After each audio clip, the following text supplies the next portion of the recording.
Guys अभी recently ही NASA ने दुनिया के सबसे छोटे और सबसे हल्के सैटेलाइट को लॉन्च किया है। क्या आप उसका नाम जानते हैं और क्या आप ये जानते हैं कि उसे बनाया किसने है?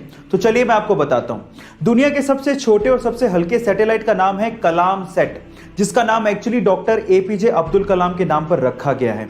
यह सैटेलाइट मात्र 64 ग्राम का ही है, जो कि एक स्मार्टफोन से भी हल्का है। और उससे भी ज्यादा गर्व की बात है कि इसे किसी फॉरेनर ने नहीं बनाया, बल्कि एक 18 साल के भारतीय स्टूडेंट जो कि तमिलनाडु से बिलोंग करता है, उसने अपने दोस्तों के साथ मिलकर बनाया है। उस स्टूडेंट का नाम है रिफत शाहरुख। गाइस, क्या आपको यह खबर सुन के गर्व फील हुआ? चैट सेक्शन में जरूर लिखिएगा। हमारे सरकारी तंत्र में घूसखोरों का क्या परमानेंट इलाज है, ये तो मुझे पता नहीं, लेकिन यूपी के बस्ती जिले के किसानों से जब वहां के सरकारी कर्मचारियों ने घूस मांगी, तो उसके बाद जो किसानों ने सबक सिखाया वो आप लोगों को जरूर सुनना चाहिए। एक्चुअली वहां के सरकारी कर्मचारियों ने किसानों से घूस मांगा, तो उसके बदले में किसानों ने एक बोरा लिया और उसमें 40 सांपों को भरा, और उसके बाद वही बोरा सरकारी कर्मचारियों के ऑफिस में छोड़ दिया और बाहर से ताला लगा दिया। आई थिंक इस इंसिडेंट के बाद सरकारी कर्मचारियों को अकल तो आ ही गई होगी। गाइस, इस इंसिडेंट पे आपको क्या कहना है? चैट सेक्शन में जरूर लिखिएगा।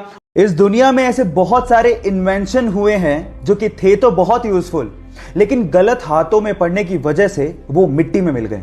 उन्हीं में से एक डिवाइस था कार ग्लास ब्रेकिंग डिवाइस। एक छोटा सा डिवाइस जो कि टंगस्टन कार्बाइड का बना हुआ था, जिसे ऑन करने के बाद आप जैसे कार के विंडो पर लगाते थे, उसमें से इतने वाइब्रेशन पैदा होते थे कि कांच चुटकियों में टूट जाता था।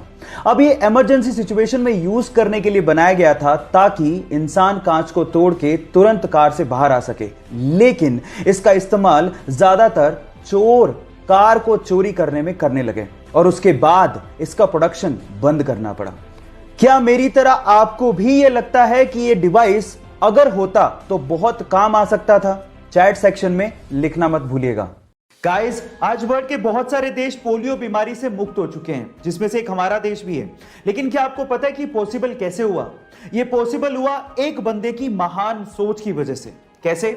आपकी जानकारी के लिए मैं आपको बता दूं कि पोलियो की दवाई का इन्वेंशन डॉक्टर जोनास साल्क ने किया। अब वो चाहते तो इसे पेटेंट करवा के लाखों करोड़ों रुपया छाप सकते थे, लेकिन उन्होंने इस दवाई को बिना पेटेंट करवाए आम लोगों के लिए अवेलेबल करवाया, जिसकी वजह से बहुत ही कम दामों में यह विश्व के कोने कोने तक पहुंच सकी, और इसी की वजह से विश्व के बहुत सारे देश पोलियो मुक्त हो सके। So guys, doctor Jonas Salk की इस सोच को मैं सैल्यूट करता हूं। 28 जुलाई 2015 को मुंबई के दादा राव भिलोरे जी को एक बुरी खबर मिली।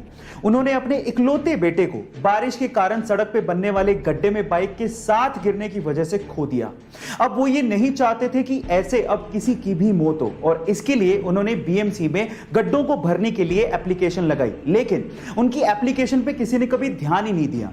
तब उन्होंने डिसाइड किया कि वो खुद इन गड्ढों को भरेंगे, और उसके बाद से उन्होंने गड्ढों को भरना शुरू किया और प्रण लिया कि वो इंडिया को गड्ढा मुक्त बनाएंगे। और तब से लेके आज तक वो 550 से भी ज्यादा गड्ढों को भर चुके हैं, और उन्होंने इसके लिए एक एप्लीकेशन भी लॉन्च किया है, ताकि लोग उस पर शिकायत दर्ज कर सकें और वो गड्ढों को भर सकें। गाइस, दादा राव भिलोरे जी के इस कार्य को मैं सलाम करता हूं।